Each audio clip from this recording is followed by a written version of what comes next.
आपके साथ मैं हूं प्रिया खरे। देश और दुनिया की बुलेटिन में आप सभी दर्शकों का स्वागत है और आइए अब खबरों की ओर रुख करते हैं। आज इंडिया गठबंधन की अहम बैठक होने वाली है। यह बैठक मल्लिकार्जुन खड़गे के कार्यालय में होगी। बैठक सुबह से शुरू होगी। उपराष्ट्रपति पद के लिए अब विचार किया जाएगा। तो बड़ी खबर यह है कि बता दें, इंडिया गठबंधन के नेताओं की अहम बैठक होने जा रही है। यह बैठक कांग्रेस अध्यक्ष मल्लिकार्जुन खड़गे के कार्यालय में सुबह शुरू होगी। बैठक में कई बड़े दलों के वरिष्ठ नेता शामिल होंगे और महत्वपूर्ण रणनीति पर चर्चा की जाएगी। सूत्रों के माने तो उपराष्ट्रपति पद के लिए संयुक्त उम्मीदवार के नाम पर विचार किया जा सकता है, क्योंकि एनडीए की तरफ से अब उपराष्ट्रपति कौन होगा इसकी मुहर लग चुकी है। महागठबंधन की तरफ से इस पर विचार किया जाना है। बैठक को लेकर सियासी हलकों में काफी हलचल है और नतीजों पर सभी की नजरें भी टिकी है। खैर, अब देखना होगा कि विपक्ष इस पर क्या फैसला लेता है। विपक्ष की तरफ से कौन से उम्मीदवार को खड़ा किया जाता है और इसकी जो गूंज है, सियासी गूंज, वो कितने दूर तक सुनाई देती है। बता दें आपको कि उपराष्ट्रपति पद पर जगदीप धनखड़ थे। उन्होंने स्वास्थ्य कारणों का हवाला दिया, इस्तीफा दे दिया और इसके बाद से सियासत काफी तेज थी। एनडीए की तरफ से लगातार कई नामों पर कयास लगाए जा रहे थे। कल उस नाम पर मुहर लग गई। सीपी राधाकृष्णन को एनडीए की तरफ से उपराष्ट्रपति पद के लिए उम्मीदवार घोषित किया जा चुका है। अब महागठबंधन की तरफ से किस उम्मीदवार के नाम पर मुहर लगनी बाकी है और इसे लेकर बैठकों का दौर भी शुरू हो चला है। बता दें, मल्लिकार्जुन खड़गे के आवास पर यह बैठकों का दौर शुरू है और अब महागठबंधन की तरफ से किस उम्मीदवार के नाम पर मुहर लगाई जाएगी, इस पर सबकी नजरें तो टिकी हुई है। साथ ही ये भी देखना महत्वपूर्ण होगा कि एनडीए या फिर महागठबंधन दोनों में से किसके उम्मीदवार की जीत होती है, ये पद किसे हासिल होता है। हालांकि अगर पहले राजनीतिक घटनाक्रम पर नजर डाले तो इसे लेकर महागठबंधन बार बार सवाल दागते रहा है। महागठबंधन की बार बार मांग रही है कि उपराष्ट्रपति पद के लिए कहीं ना कहीं महागठबंधन जो है वो अपने उम्मीदवार को खड़ा करना चाह रहा था। लेकिन अगर लोकसभा की बात करें, राज्यसभा की बात करें, तो लोकसभा और राज्यसभा में दोनों में एनडीए की संख्या ज्यादा है, सांसदों की संख्या ज्यादा है। इसलिए इस पद का जो उम्मीदवार है वो भी एनडीए की तरफ से ही माना जा रहा है। लेकिन सियासत है, कहां ऊंट किस करवट बैठेगा ये तो आने वाला वक्त बताएगा। फिलहाल उपराष्ट्रपति पद के लिए घमासान मचता दिखाई दे रहा है। एनडीए ने तो अपने पत्ते खोल दिए, अब बारी है महागठबंधन की और इस पर सबकी नजरें टिकी हुई है।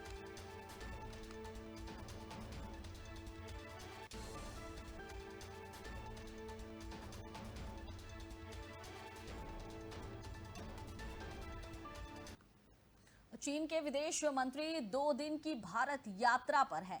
वांग यी और एस जयशंकर के बीच अहम बैठक होने वाली है। अजीत डोभाल से भी वांग यी मुलाकात करेंगे। सीमा विवाद पर बातचीत हो सकती है। व्यापार और उड़ान सेवाओं की बहाली पर भी चर्चा होगी।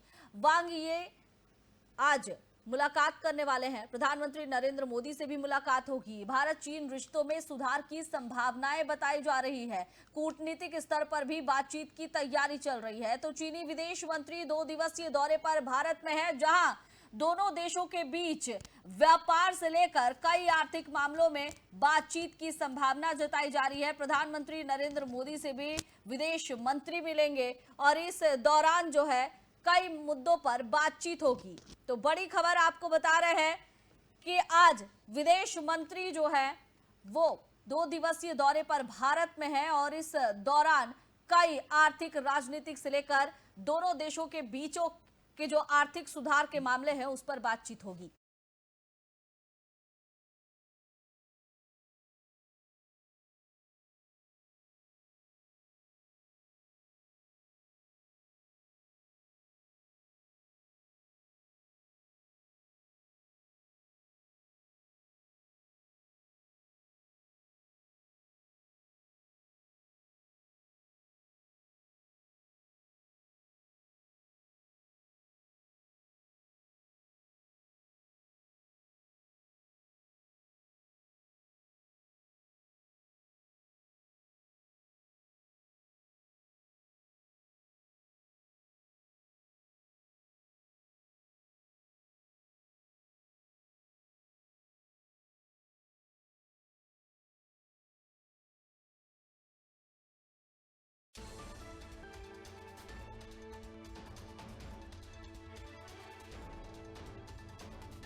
और बड़ी खबर आ रही है, बता दें कि चीन के विदेश मंत्री 2 दिवसीय दौरे पर भारत में है। जहां चीन के विदेश मंत्री 2 दिवसीय दौरे पर भारत यात्रा में है। कई मामलों को लेकर आज बातचीत की जाएगी। वांग यी और एस जयशंकर के बीच अहम बैठक हो सकती है। प्रधानमंत्री नरेंद्र मोदी के साथ भी बातचीत होगी। अजीत डोभाल से भी वांग यी मुलाकात करेंगे। सीमा विवाद पर बातचीत हो सकती है। चीन के साथ भारत का सीमा विवाद लगातार सामने आ रहा है और इस पर भी बातचीत हो सकती है। व्यापार और उड़ान सेवाओं की बहाली पर भी बातचीत संभव है। वांग यी प्रधानमंत्री नरेंद्र मोदी से भी मुलाकात करेंगे। तो भारत चीन के रिश्तों में सुधार की अब संभावनाएं नजर आ रही है। कूटनीतिक स्तर पर बातचीत की तैयारी शुरू हो गई है। चीन के विदेश मंत्री 2 दिवसीय दौरे पर भारत में है और इस दौरान अजीत डोभाल से भी बातचीत होगी। वांग यी एस जयशंकर के साथ अहम बैठक करने वाले हैं। व्यापार, उड़ान, इन सभी मुद्दों पर चर्चा की जाएगी। अजीत डोभाल से भी वांग यी मुलाकात करेंगे। सीमा विवाद जो लगातार गहराता रहा है, इस पर भी आज बातचीत की संभावना जताई जा रही है। व्यापार, उड़ान सेवा किस तरह से की जाए, कितना व्यापार हो ना हो, इन सब मुद्दों पर बातचीत होगी। वांग यी आज प्रधानमंत्री नरेंद्र मोदी से भी मिलेंगे। तो कहीं ना कहीं भारत और चीन के रिश्तों में सुधार की संभावना नजर आ रही है। दोनों देशों के बीच आज बातचीत होगी। चीन के विदेश मंत्री 2 दिवसीय दौरे पर भारत में है और इस दौरान वो अजीत डोभाल, एनएसए अजीत डोभाल के साथ ही एस जयशंकर के साथ बातचीत करेंगे। प्रधानमंत्री नरेंद्र मोदी के साथ भी बातचीत होगी। व्यापार, उड़ान सेवा से लेकर सीमा विवाद जो लगातार गहरा रहा था, इन सभी मुद्दों पर आज बातचीत की संभावना जताई जा रही है।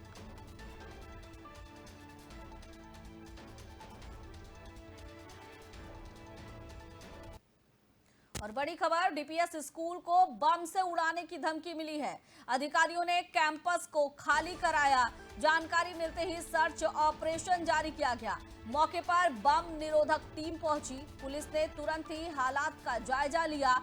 कॉल से स्कूल को बम से उड़ाने की जानकारी मिली थी। तो बड़ी खबर आ रही है, बता दें कि डीपीएस स्कूल को बम से उड़ाने की धमकी मिली है। कुछ दिन पहले की अगर बात करें तो दिल्ली में कई स्कूलों को बम से उड़ाने की धमकी मिली थी। केरल में भी ऐसी तस्वीर आई थी। एनसीआर से भी ऐसी तस्वीर आई थी। एक बार फिर से ये खबर सामने आ रही है, डीपीएस स्कूल को बम से उड़ाने की धमकी मिली और जैसे ही ये धमकी पुलिस को मिली, पुलिस तुरंत एक्टिव हो गई। जानकारी मिलते ही सर्च ऑपरेशन चलाया गया। पूरे स्कूल कैंपस को खाली कराया गया। बम निरोधक दस्ता जो है वो स्कूल पहुंचे। पूरे स्कूल की छानबीन की जा रही है। जानकारी जुटाई जा रही है। हालातों का जायजा लिया जा रहा है। बता दें आपको कि फोन कॉल से बम से उड़ाने की स्कूल को धमकी मिली थी, जिस पर पुलिस एक्टिव नजर आ रही है। हालांकि महज ये अफवाह है या सही है, इसकी पुख्ता जानकारी तभी मिल पाएगी जब पूरी तरह से पुलिस इस सर्च ऑपरेशन को खत्म करेगी। इसके साथ ही फिलहाल ये देखा जा रहा है कि कुछ ऐसे संदिग्ध चीजें तो नहीं है। जो कॉल से धमकी मिली है वो कितनी सही है या नहीं है या महज अफवाह है, इस पर भी पुलिस पूरी नजर बनाई हुई है। लेकिन सवाल ये उठ रहा है कि लगातार इस तरह से स्कूल कॉलेजों को बम से उड़ाने की धमकी क्यों दी जा रही है। आखिर ऐसा कौन सा व्यक्ति है, ऐसा कौन सा गिरोह है जो लगातार इस तरह की अफवाह को अंजाम दे रहा है, या फिर यूं कहे कि ये तूफान से पहले का सन्नाटा है। अफवाह के अभी तो फिलहाल अफवाह है, लेकिन क्या सचमुच ऐसी कुछ घटना होने वाली है। पुलिस लगातार छानबीन की, जहां उसके हाथ कोई भी ऐसी संदिग्ध वस्तु नहीं मिली है। एक बार फिर से डीपीएस स्कूल को बम से उड़ाने की धमकी मिली है। पुलिस जांच कर रही है। जांच के बाद ही ये तस्वीर सामने आएगी, लेकिन इस पर अब पूरी तरह से जांच होना काफी ज्यादा अनिवार्य हो गया है, क्योंकि लगातार ऐसी खबरें हो रही है, लगातार ऐसी खबरें मिल रही है जिसे नजरअंदाज भी नहीं किया जा सकता है।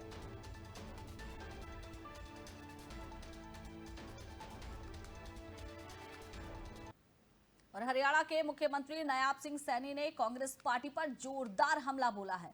उन्होंने कहा कि कांग्रेस अब मानसिक संतुलन खो चुकी है और जनता उससे तंग आ चुकी है। सीएम सैनी का कहना है कि कांग्रेस के 55 साल के शासन में देश को वो प्रगति मिली जिसकी उम्मीद थी। उन्होंने आरोप लगाया कि कांग्रेस की नीतियों ने देश की छवि को अंतर्राष्ट्रीय स्तर पर नुकसान पहुंचाया।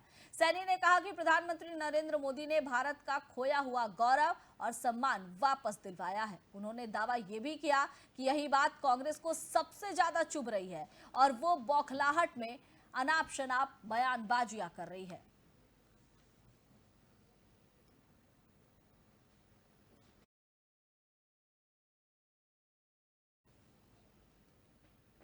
और हरियाणा से बड़ी खबर सामने आ रही है, जहां हाल ही में बारिश के बाद यमुना नदी का जलस्तर तेजी से बढ़ा है।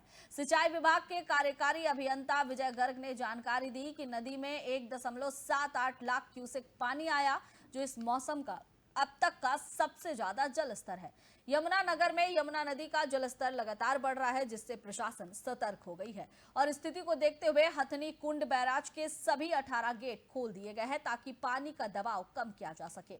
अधिकारियों ने निचले इलाकों के लोगों को सतर्क रहने की अपील की है। वहीं राहत और बचाव दल भी किसी भी आपदा की स्थिति है उससे निपटने के लिए तैनात किए गए हैं। फिलहाल प्रशासन पूरी स्थिति पर नजर बनाए हुए है। लोगों को किसी तरह की कोई परेशानी ना हो, इसकी भी जानकारी जुटाई जा रही है।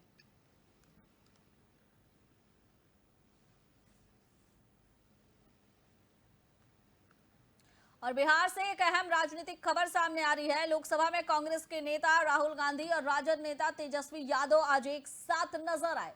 दोनों नेताओं ने औरंगाबाद में कांग्रेस की मतदाता अधिकार यात्रा के दौरान सूर्य मंदिर में पूजा अर्चना की। मौके पर मंदिर परिसर में भारी संख्या में कार्यकर्ता और समर्थक भी मौजूद रहे। ये यात्रा राज्य में मतदाताओं को जागरूक करने, विपक्षी एकता का संदेश देने के उद्देश्य से शुरू की गई है। राहुल और तेजस्वी की ये साझा उपस्थिति आगामी चुनाव से पहले बड़ा सियासी संकेत मानी जा रही है। पूजा के बाद दोनों नेताओं ने यात्रा को लेकर जनता को संबोधित भी किया।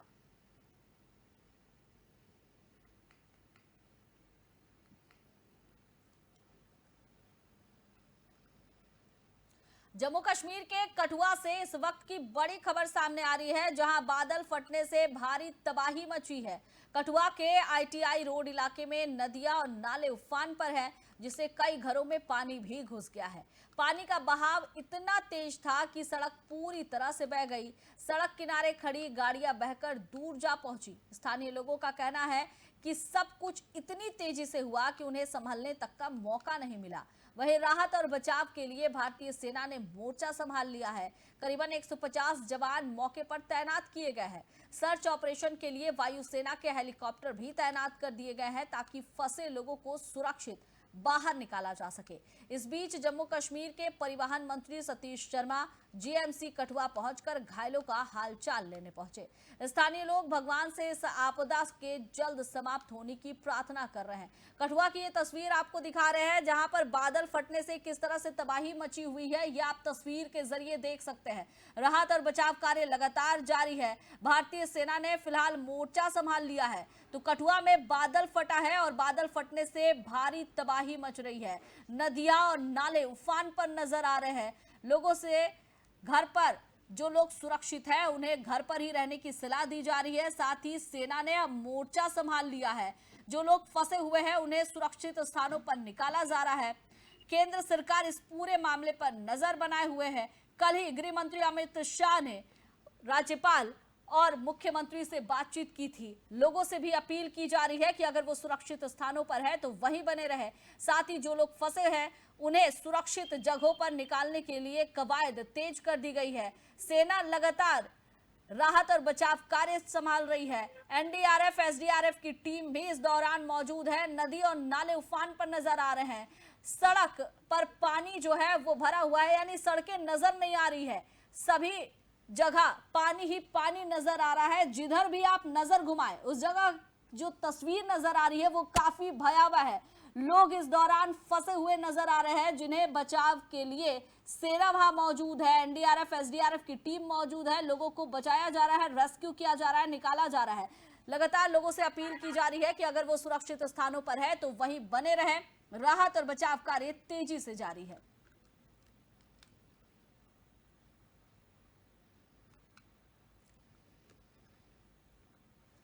और इस पर ज्यादा जानकारी के लिए हमारे साथ संवाददाता शनि जुड़े हुए हैं। शनि, फिलहाल क्या कुछ स्थिति वहां पर बनी हुई है? भारतीय सेना ने फिलहाल मोर्चा तो संभाल लिया है, लोगों का क्या कुछ कहना है?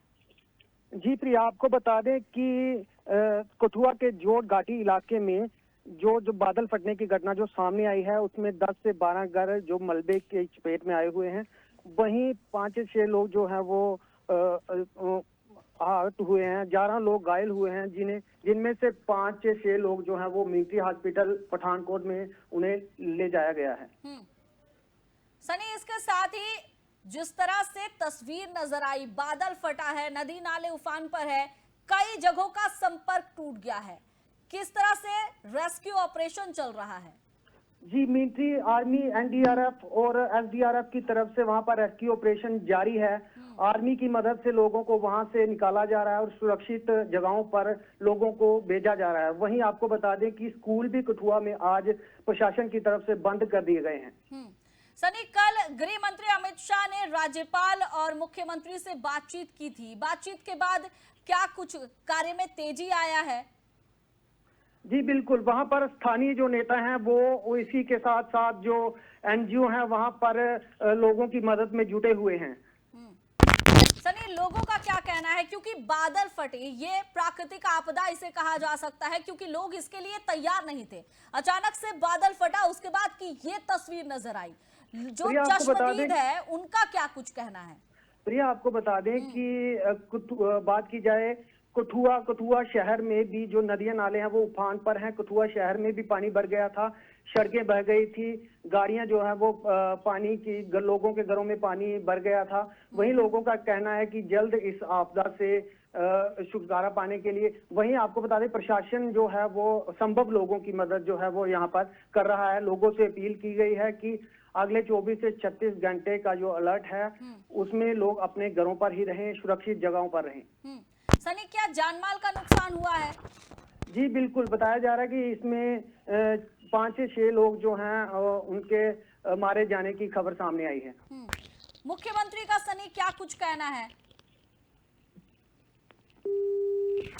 फिलहाल सनी से हमारा संपर्क टूट गया है, तो आपको बता दें कि कठुआ में बादल फटने की वजह से नदी और नाले उफान पर है। 4 से 5 लोगों के मौत की पुष्टि हुई है।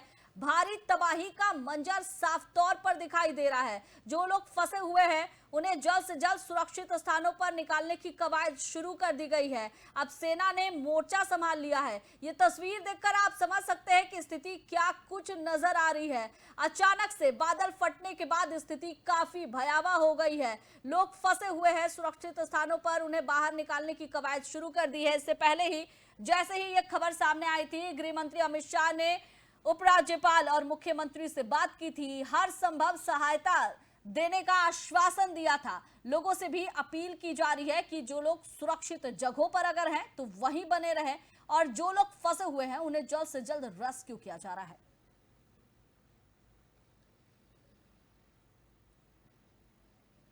और अंबाला से इस वक्त की बड़ी खबर सामने आ रही है। वोटर अधिकार यात्रा को लेकर हरियाणा के वरिष्ठ मंत्री अनिल विज ने विपक्ष पर तीखा हमला बोला है। उन्होंने कहा है कि इस यात्रा से साफ जाहिर होता है कि विपक्ष को सुप्रीम कोर्ट पर भरोसा नहीं है। विज ने कहा कि यह मामला सुप्रीम कोर्ट में विचाराधीन है और अदालत ने इस पर पहले ही आदेश दे दिया है। ऐसे में यात्रा निकालने का कोई औचित्य ही नहीं है, क्योंकि इससे अदालत का फैसला नहीं बदल सकता। उन्होंने विपक्ष से सुप्रीम कोर्ट के आदेश का सम्मान करने, उसका पालन करने की अपील की है। अनिल विज का यह बयान राजनीतिक गलियारों में फिलहाल चर्चा का विषय बन चुका है।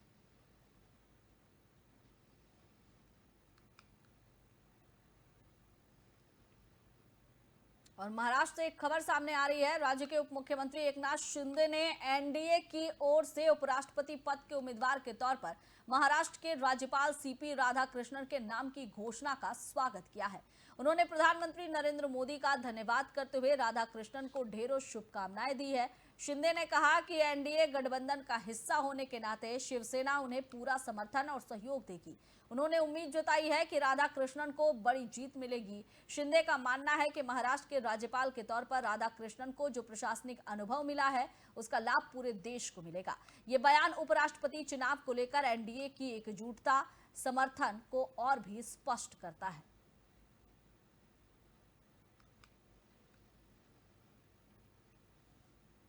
महाराष्ट्र के मुख्यमंत्री देवेंद्र फडणवीस ने उपराष्ट्रपति पद के लिए एनडीए के उम्मीदवार महाराष्ट्र के राज्यपाल सीपी राधाकृष्णन को बधाई दी है। फडणवीस ने राधाकृष्णन की योग्यता और अनुभव की प्रशंसा की है। उन्होंने कहा कि राधाकृष्णन इस महत्वपूर्ण पद के लिए उपयुक्त उम्मीदवार है। मुख्यमंत्री ने एनडीए के फैसले का स्वागत करते हुए उन्हें आगामी चुनाव में सफलता की शुभकामनाएं भी दी है। उन्होंने उम्मीद जताई है कि राधाकृष्णन देश की सेवा में महत्वपूर्ण भूमिका निभाएंगे। ये बधाई संदेश महाराष्ट्र की राजनीतिक एकजुटता और एनडीए के मजबूत समर्थन को दर्शाता है।